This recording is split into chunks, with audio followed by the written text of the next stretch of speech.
Guys a very important topic श्रम संहिता के बारे में हम लोग डिस्कस करेंगे। चार लेबर कोड्स, क्या आप मुझे बता सकते हो नीचे कमेंट बॉक्स पर लिखकर कि चार लेबर कोड्स कौन से हैं, क्योंकि ये डायरेक्ट क्वेश्चन जो है वो पूछा जाएगा। तो बताया जा रहा है कि इंडिया 2022 के स्टार्टिंग में चार लेबर कोड्स को इंप्लीमेंट करने का कार्य कर रही है, लागू करने के लिए कदम बढ़ा रही है। तो हो सकता है कि 2022 की स्टार्टिंग में चार लेबर कोड जो है वो इंप्लीमेंट हो जाए, लागू हो जाए। तो ये चार लेबर कोड्स किन किन चीजों पर हैं? तो wages, social security, occupational safety और इंडस्ट्रियल रिलेशंस, यानी कि मजदूरी, सामाजिक सुरक्षा, व्यवसायिक सुरक्षा और औद्योगिक संबंध पर ये चार श्रम संहिता है, चार लेबर कोड्स हैं, याद रखिएगा। इस पर हम डिटेल में भी चर्चा करेंगे।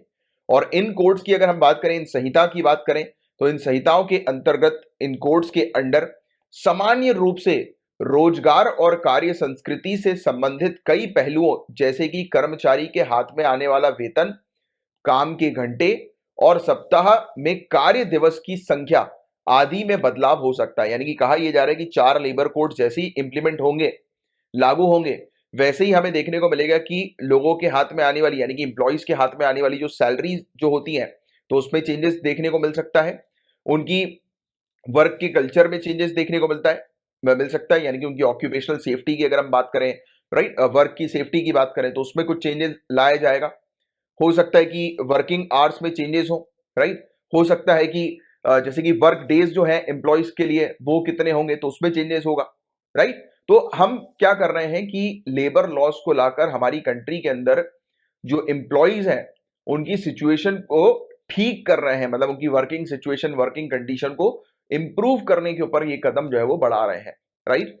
और एक स्टैंडर्डाइज तरीके से हमारी कंट्री के अंदर जो है जो वर्कर्स जो है वो वर्क कर सकें, चाहे वो फॉर्मल सेक्टर हो या इनफॉर्मल सेक्टर हो, क्योंकि अनऑर्गेनाइज सेक्टर को भी इसके अंदर शामिल किया गया है, राइट।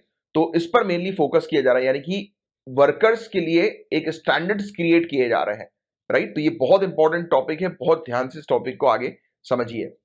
बट आपको बता दें कि कुछ लोग इसका विरोध भी कर रहे हैं। अभी रिसेंटली आपको पता है इसकी 3 कृषि कानूनों को निरस्त करने के संबंध में सरकार के फैसले को मद्देनजर रखते हुए ट्रेड यूनियन ने इन श्रम संहिताओं के खिलाफ अपने आंदोलन को तेज करने की योजना बनाई है। तो हुआ यह था कि आप सभी जानते हैं कि अभी रिसेंट पास में 3 फार्म लॉज जो है वो सरकार ने घोषणा करी थी कि इसको अब रद्द कर रही है, क्योंकि काफी लंबे समय से किसान जो है वो विरोध कर रहे थे, आंदोलन कर रहे थे। तो इसी चीज को ट्रेड यूनियन ने समझा, देखा कि अरे यार, कि किसान जब आंदोलन कर रहे थे तो उनकी सुनकर सरकार ने जो है ये, मतलब किसान की जो 3 फार्म बिल्स है या कानून है उसको, उस पर रोक लगा दी, है ना। तो ये भी ट्रेड यूनियन भी इसी प्रकार से अपने आंदोलन को बढ़ाने के ऊपर अभी विचार कर रहे हैं, राइट। और ट्रेड यूनियन की क्या मांग है? तो कुछ नहीं है, आपको सिंपल सी चीज ये समझनी है। ट्रेड यूनियन ने 2 कोड्स, तो चार में से 2 कोड को तो एक्सेप्ट कर लिया। इन्होंने बोला कि जो वेजेस और सोशल सिक्योरिटी का जो कोड है, मजदूरी और सामाजिक सुरक्षा पर बनाई गई जो संहिता है, उसको तो ये स्वीकार स्वीकार कर रहे हैं, एक्सेप्ट कर रहे हैं। और इन्होंने ये भी कहा है कि इसको तत्काल लागू जो है वो किया जाए।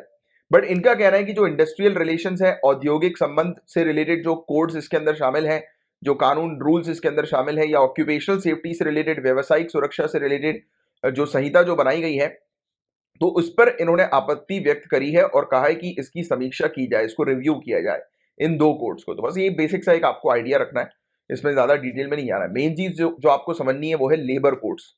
तो सबसे पहला पॉइंट श्रम संहिता से रिलेटेड वो आपको ये ध्यान में रखने की, टोटल 44 श्रम कानून थे, मतलब 44 लेबर लॉज है हमारी कंट्री के अंदर, उनको समेकित करके, उनको कंसोलिडेट करके 4 कैटेगरी में जो है वो बांटा गया है, यानी कि 4 कोड्स में बांटा गया है। तो 44 कानून को 4 कोड में बांटा गया है इन लेबर कोड्स के तहत, श्रम संहिताओं के तहत। अब ये 4 कौन से हैं? तो पहले तो वेज कोड, तो ये ध्यान में रखना है, मजदूरी संहिता। दूसरा सामाजिक सुरक्षा संहिता, राइट, व्यवसायिक सुरक्षा, स्वास्थ्य एवं कार्य दशाएं संहिता और औद्योगिक संबंध संहिता, यानी कि इंडस्ट्रियल कोड। तो wage code, social security code, occupational safety, health and working condition code और इंडस्ट्रियल रिलेशन कोड। तो ये 4 कोड्स हम लोग को देखने को मिल रहे हैं, जिनमें जो है वो 44 कानून को, 44 लेबर लॉ को जो है वो बांटा गया है। और संसद द्वारा पहले ही इन चारों संहिताओं को पारित किया जा चुका है। तो पार्लियामेंट ने ऑलरेडी पास कर दिया है चारों कोड्स को। इवन ऑनरेबल प्रेसिडेंट ने भी अपना एसेंट जो है वो दे दिया है इन कोड्स पर। तो ये चार संहिताएं कौन सी हैं? तो मजदूरी संहिता 2019, द कोड ऑन वेजेस 2019। तो जितने भी संगठित यानी कि ऑर्गेनाइज और असंगठित अनऑर्गेनाइज सेक्टर्स जो हैं, इनके सभी कर्मचारियों पर लागू होती है ये कोड। इसका उद्देश्य यह है कि सभी रोजगारों में वेतन या फिर मजदूरी और बोनस भुगतान को विनियमित करना है। मतलब कि इसका मेन एम यह है कि सभी को इक्वल रेम्यूनरेशन जो है वो मिलना चाहिए, राइट? यानी कि हर उद्योग की बात करें, हर इंडस्ट्री की बात करें, हर पेशों की, ट्रेड की, व्यवसाय की यानी कि बिजनेस की, या विनिर्माण की, मैन्युफैक्चरिंग की अगर हम बात करें, तो इनमें समान प्रकृति के काम करने वाले कर्मचारियों को समान पारिश्रमिक प्रदान करना है, यानी कि इक्वल रेम्यूनरेशन प्रोवाइड कराना है, इक्वल सैलरी मिलनी चाहिए। मतलब सभी लोगों को, जो लोग एक जैसा जो है वो काम कर रहे हैं अलग अलग सेक्टर्स में, अलग अलग इंडस्ट्रीज में, राइट, एक टाइप का जो है वो काम कर रहे हैं, यानी कि एक लेवल पर जो लोग काम कर रहे हैं तो उनको जो है वो एक जैसी सैलरी जो है वो मिलनी चाहिए, किसी प्रकार का पक्षपात जो है वो नहीं होना चाहिए। तो ये मतलब बेसिकली ये क्या कर रहे हैं, वर्कर्स के लिए स्टैंडर्डाइज कर रहे हैं। जैसे कि आपने शायद कहीं सुना होगा, फॉरेन कंट्रीज के अंदर हमें देखने को मिलता है कि घंटे के हिसाब से जो है वो पैसे मिलते हैं, बट वो डिपेंड करता है किसके ऊपर, जॉब के ऊपर, राइट? जैसे कि आप रेस्टोरेंट में एज अ वेटर के तौर पर काम कर रहे हो, राइट, तो उसका एक अलग चार्ज होगा, राइट? और इंडस्ट्री में अगर आप या फिर आप ड्राइवर का काम कर रहे हो तो उसका एक अलग चार्ज होता है ना? तो ये इस तरीके से जो है वो ये बटे हुए हैं, राइट? मतलब कि चार्जेस जो है वो बटे हुए हैं घंटे के हिसाब से। तो कुछ उसी प्रकार की चीज यहां पर भी लागू करने की बात की जा रही है, राइट? कि जिससे कि एक स्टैंडर्डाइज वर्किंग कंडीशन के साथ जो यूनिफॉर्मिटी हम लोग को किसमें देखने को मिले, वेजेस में भी देखने को मिले, यानी कि वेतन में भी यूनिफॉर्मिटी जो है वो देखने को मिले, समानता जो है वो देखने को मिले, राइट? तो ये बहुत ही बढ़िया सी चीज है। इस प्रकार की चीज जो है वो काफी हेल्प करेंगी वर्कर्स को, राइट? और code on occupational safety, health and working condition 2020 की बात करें, व्यवसायिक सुरक्षा, स्वास्थ्य एवं कार्य दशाएं संहिता 2020 की बात करें, तो इसका उद्देश्य है कि 10 या 10 से ज्यादा श्रमिकों वाले प्रतिष्ठानों और सभी खदानों और बंदरगाहों यानी कि डॉक्स में काम करने वाले श्रमिकों के स्वास्थ्य और सुरक्षा की स्थिति को विनियमित करना। मतलब कि जितने भी माइंस में या जो सभी की सभी जितनी भी माइंस हैं या डॉक्स हैं या फिर कोई ऐसी कंपनी जहां पर 10 या उससे ज्यादा एम्प्लॉयज हम लोग को देखने को मिलते हैं, तो ऐसी कंपनी में जो वर्कर्स हैं उनकी हेल्थ और सेफ्टी कंडीशन को रेगुलेट करने को लेकर 2020 में code on occupational safety, health and working condition लाया गया था। फिर सोशल सिक्योरिटी पर एक कोड 2020 में हमें देखने को मिला। तो ये सोशल सिक्योरिटी और मैटरनिटी से रिलेटेड बेनिफिट्स के बारे में डिस्कस करता है। इसमें 9 कानून को जो है वो कंसोलिडेट किया गया था सामाजिक सुरक्षा संहिता 2020 में, राइट? जैसे कि जो एक वर्कर है, अब वो मदर है, वो अगर प्रेग्नेंट है तो वो घर से जो है वो जॉब कर सकें और उनकी सैलरी जो है वो ना काटी जाए, मैटरनिटी बेनिफिट उनको प्रोवाइड किया जाए, तो इस पर मेनली स्ट्रेस डालता है, राइट, सोशल सिक्योरिटी के ऊपर। और फिर एक कोड हम लोग को इंडस्ट्रियल रिलेशंस का देखने को मिलता है, औद्योगिक संबंध संहिता 2020। तो इसमें 3 श्रम कानून के तहत, और ये 3 श्रम कानून कौन से हमें देखने को मिलते हैं, तो उसको कंसोलिडेट किया गया था। तो ये है इंडस्ट्रियल डिस्प्यूट एक्ट 1947, औद्योगिक विवाद अधिनियम 1947, the trade union act 1926, trade union अधिनियम 1926, the industrial employment standing orders act 1946, औद्योगिक नियोजन स्थायी आदेश अधिनियम 1946।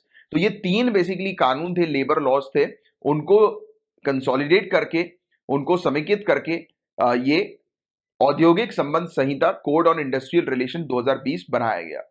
इसमें मेनली फोकस ये था कि बिजनेस एनवायरनमेंट को अच्छा करना है, राइट? देश में कारोबारी माहौल में सुधार जो है वो लेकर आना है, इस पर मेन फोकस इसका ये था। तो ये हमने डिस्कस किए ये 4 कोड्स के बारे में, इससे जुड़ी कुछ इंपॉर्टेंट पॉइंट जो कि आप मेंस में भी लिखेंगे और प्री में आएगा तो डायरेक्ट आपको कोड्स के बारे में थोड़ी सी जानकारी होनी चाहिए। अब इस कोड से रिलेटेड क्या मुद्दे हैं, क्या समस्याएं हैं, क्या इश्यूज हैं? तो इसमें जो वर्क आवर्स की अगर हम लोग बात करें, तो वर्क आवर कोई भी एक्चुअल में फिक्स टाइप की सिनेरियो अभी नहीं मेंशन करी है।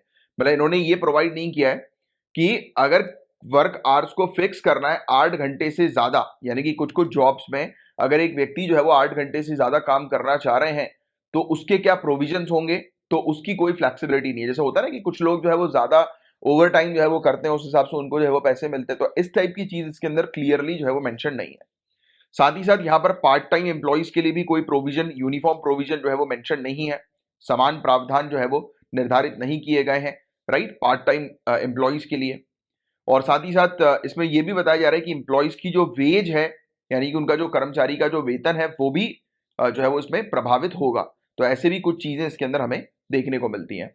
साथ ही साथ इसमें बताया जा रहा है कि अगर कोई बिजनेस कंप्लाई नहीं करता है, मतलब कि इन पर्टिकुलर कोड्स को फॉलो नहीं करता है, तो उसके खिलाफ कार्रवाई होगी, फाइन उसको जो है वो भरना पड़ेगा, राइट। तो ये चीज हमें देखने को मिल रही है।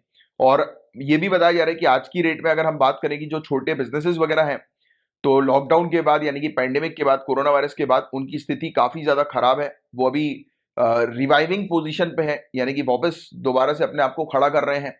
तो उस दौरान ये सब लेबर कोड जो है उसमें चेंजेस करना और उसको इंप्लीमेंट करना छोटे बिजनेसेस के लिए काफी ज्यादा डिफिकल्ट होने वाला है। तो ये कुछ चिंताएं हैं इस लेबर कोड से रिलेटेड, जिसके बारे में आपको ध्यान रखना है। एंड गाइस, ये था पूरा ओवरऑल टॉपिक लेबर कोड से रिलेटेड। मैं उम्मीद करता हूं बहुत अच्छे से ये टॉपिक आपको समझ में आ गया होगा।